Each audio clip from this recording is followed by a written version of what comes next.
அபி engagement இவெண்ட்ட பத்தி இப்ப என்ன? யாமினி, ஹாய் சத்யா, வாழ்த்துக்கள். தேங்க்யூ. சத்யா, இந்த யாமினி அபியோட என்கேஜ்மெண்ட் இவெண்ட்ட பத்தி ஏதோ மேட்டர் ஷேர் பண்ணணுமா? இப்ப வந்து அத பத்தி பேசிட்டு இருக்கா.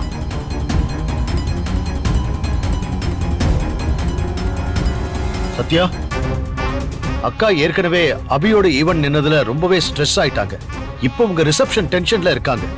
இந்த நேரத்துல யாமினி வந்து தேவையில்லாம ஏதேதோ பேசி அக்காவை மூட் அவுட் பண்றா. என்னன்னு நீயே கவனி சத்யா. என்ன யாமினி, நீ எந்த நேரத்துல போய் ப்ளீஸ் நீ என் கூட வா.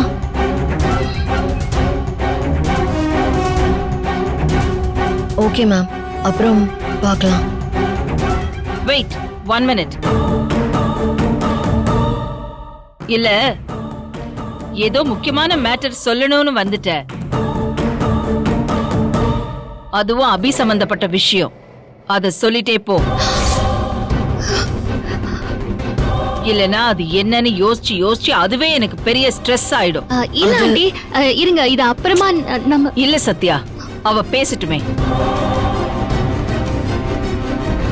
அதான் மேடம், அபியோட என்கேஜ்மெண்ட் ஃபங்க்ஷன் நின்னதுக்கு முக்கியமா யாரு காரணம்னா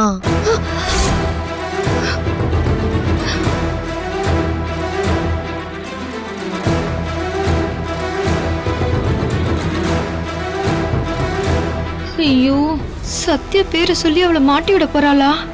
கடவுளே காப்பாத்து. அதுக்கு முழுக்க முழுக்க Yamini,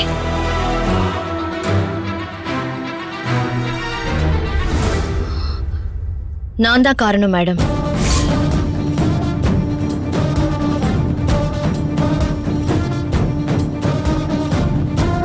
I'm so sorry madam.